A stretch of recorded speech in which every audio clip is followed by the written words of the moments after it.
Hello, everyone. This is very exciting to be back with Goodnight Chabad Youth and Mosia.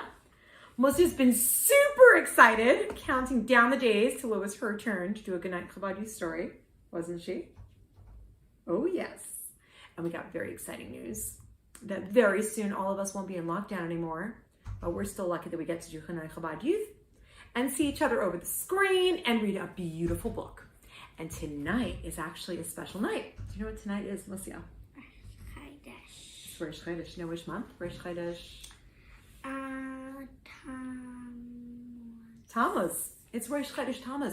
And Rosh Chodesh has a lot to do with the book we're reading tonight. Do you know why? Because it's about the moon, and the moon is full. It's not full, but it's renewed. It's full in the middle of the month, but that's close. It's definitely a lot to do because Rosh Chodesh and the moon are very much connected. So tonight's book is called Why the Moon Only Glows. It's a book by Dina Rosenfeld, illustrated by Judith Holtzman. And it's quite an old book. It's a beautiful old book that's almost as old as me. I'm only about... 34. How old am I? Okay. I'm only about 34, but it's from 1992. So I was only a little bit younger than you were when this book first came out. But it's a beautiful book, and the story in the book is a lot older than 34, and it's also a lot older than 8. Because the story in the book has a lot to do with when the world was first created and Hashem first made the moon. So how old is the story in the book? Who can do the math? How old is the story in the book if it's about when Hashem first created the world? 500. 5,000? 7? 181. You got it. 5,781 years old. Now, if that's an old book, I think that's a pretty old book. It's a really old story. Let's go.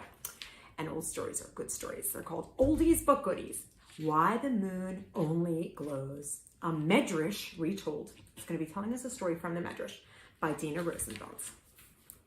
It's a beautiful introduction, and we're going to go to introduce you all to Leah and her brother, Dov. That's Leah and Dov. Do you see they're both getting ready for bed? Musie's also ready for bed. She's in her PJs, Nagelwasser, her seiner, her teeth are brushed, and we're ready to go. Leah and her brother Dov let out a tired sigh as streaks of orange, red, and pink lit up the evening sky. Their bikes and balls, their games and dolls, they'd put back for the day. They nestled on their pillows to watch daylight fade away. They're getting ready to go to sleep. We didn't have a lot of bikes and balls and things outside today with all that rain. Very soon. The room grew dark, but soon the moon, a softly glowing ball, cast a beam of hazy light against the bedroom wall. Does the moon give us light? In the night it does. They'd said Shema, and Leah pulled her blanket to her chin. Good night, said Abba quietly, and gently tuck them in. Here's Abba holding one of the family members and tucking Leah into bed. No, that's Dove. Is that Dove? Yeah, that's Dove. Oh, okay. Abba's holding Dove and he's tucking Leah into bed. Good night. And we have some moonlight shining into the room. Oh, See, Abba, Dove. whispered Dove. That's Dove. You're right. Could you please tell us why it's so that the sun can shine so brightly, but the moon can only glow? There's a story from the Torah, Abba said, that tells us why the sun and not the moon became the brightest in the sky. I'll tell you how it happened, and then both of you will know why the sun can shine so brightly, but the moon can only glow. Does the moon give us light? It does, but does it give us light the same way the sun does? No. So you can see this is the Abba, and he's about to explain what the Medrash tells us about why the moon gives light, but it only glows. So at night you can see it, but not half as much as the sun, or not even a tiny bit as much as the sun. And here they are. We're going to have our two children, Leah and Dove, kind of sailing along to see why. It's a bit of an interesting picture, right? They're sailing on their beds. This is like off Similar to the book, A Trip to Mezizaland. Do you remember that? They sail on their beds by nap time. So here, they're going to sail off to hear why. Let's hear. When Hashem began to make the world so many years ago, he first created day and night, then waters high and low. Melissa, would you like to read the next page? Mm-hmm. He made the earth and dry land, the rivers and the seas. He then created flowers and grass and plants and trees. Beautiful. And in this picture, you can see what Hashem created. It's on the third day of creation. You can see Leah and Dove in their imaginations. They are swinging on trees. I definitely hope it's their imagination because it doesn't look so safe if it wasn't. But we can see the beautiful trees Hashem created on the third day. So, dark and light. And after that, the waters high and low, the rakia, then the earth, the dry land. What happens next in creation? It's a beautiful picture of what happens next. It's a bit of an imagination picture, but you can see Leah and Dove are sitting or lying down next to two very, very big luminaries, things that give light. Well, so what are those two luminaries? A moon and sun. A moon and sun. But right away, one thing I noticed is that the moon and sun are both very big. And they're both about the same size. Is that how the moon and sun look to you regularly? Not really. But when they were first created, they were created the same size. Let's see what happened.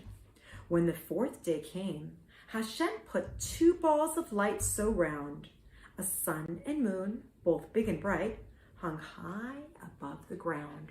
So they were both big and both hanging high. What happened next? The sun, can you see the big bright sun?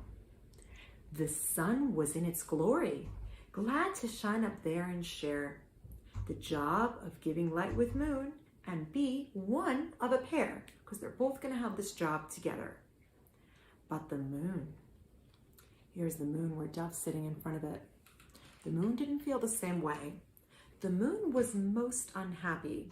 He was quite dissatisfied. That means not happy with what he has, not satisfied. Am I the boss or is the sun? This cannot work, he cried. Two mighty kings are never asked to share a single crown. One of us should be smaller, he demanded with a frown. So the moon wasn't very happy. Hashem created a sun and the moon, both so big, they were going to share the job. Moon is not happy about that. He says, you can't have two sharing the same role, both give light. Can't both be the same big. Then all will see the bigger one's the leader in the sky and knows who's best at lighting up the world, the sun or I. So here's the moon, and we see Dove and Leah still in front of those big luminaries, those big lit up things in the sky. The moon saying, if one of us had the job and one of us was bigger, well, we'd be able to see who's doing a better job. What do you think might happen next? Hashem's gonna make the moon smaller because he was saying that it's not fair. Did you learn this, Medrash? Yeah. You did. Let's see what happens. A fine idea, Hashem agreed. Moon, I think you're right. One of you should be small and weak, with soft, reflected light. Now, who would be the bigger one? The moon thought that he knew. I'm more important than the sun. Now I'll look bigger too. Here we are, and the moon thinks he should be king of the sky. But Moshe gave us a little bit of an inkling of what might happen next. Hashem announced, you did not want to share the sky with sun. Well, moon, since you complained, you'll have to be the smaller one. The moon began to shrink and fade. His light grew dim and low. He cried, how will I light the night if I can only glow? Here's the moon. And we can see that glow, but not comparable to how brightly the sun lights up the sky. Is the moon happy or upset? Upset. Pretty upset. But what really caused Hashem to choose to make the moon smaller? Because he complained. Was the moon happy with how Hashem set it up originally? No? No. He wasn't. So sometimes it's a little bit annoying when you get something, you might not be so happy with what you got. But usually what you got, you know what we say in school, you get what you get and you don't get upset. You're very often going to be happier with whatever you got if you try to have a happy attitude about it. So if the moon had made a better choice then and said, oh, well, let's see how this works. Let's share the sky together. The moon wouldn't have been made smaller. But now the moon's going to learn its lesson. Please don't feel sad. You've learned your lesson now, Hashem replied. So I've created tiny stars to twinkle by your side. They may be little, but they'll join you on the blackest night and shine away the darkness with their brilliant spots of light. The moon did not complain or shout. No longer full of pride, he glowed against the black night sky, small but satisfied. Do you see the difference of the moon learning his lesson? There's the moon shining in the sky. It's glowing, and it has lots of stars to help it light up the dark sky. And we appreciate the moon because we really need light in the night. During Gullus, it's really hard to see at night. Night light. Yeah, we do have electric lights that we can use at night. If you're outside and there's no electric lights, do you ever look up at the sky and see how dark it is? Yeah, but there's night light. Yeah, you can turn on night lamps, but nighttime's definitely a time when it's darker. Like outside. Yeah, true. And inside, it's also darker usually. And now we're still back to Abba and the story, right? And that's the Torah's story, Abba said. So now you know why the sun can shine so brightly, but the moon can only glow. Here we are. There's a picture of Leah in her bed, and the sun is shining brightly just like it's going to rise tomorrow and light up the sky. Hopefully we'll be able to see it, not as much rain as today. Abba kissed his boy and girl, then softly closed the door. The children lay and thought about the moon a little more, until their eyes grew heavy and their breathing slow and deep. And with moonlight on their faces, they drifted off to sleep.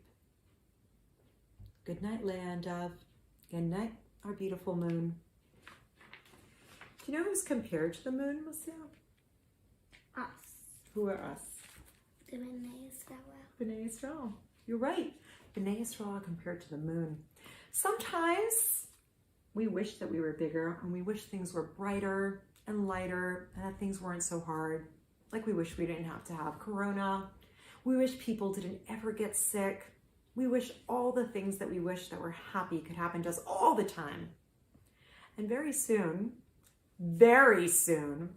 Emret Hashem, tonight even, please Hashem, we are going to hear a massive shofar ring, and the moon and the sun are going to go back to the way they were originally. It's just going to be bright and light and beautiful. And just like the moon and sun are going to shine again, who else are going to shine again, Mosia? Us. B'nai Israel. We're going to be back to our formal glory. No more struggling, no more sad times, just lit up bright light.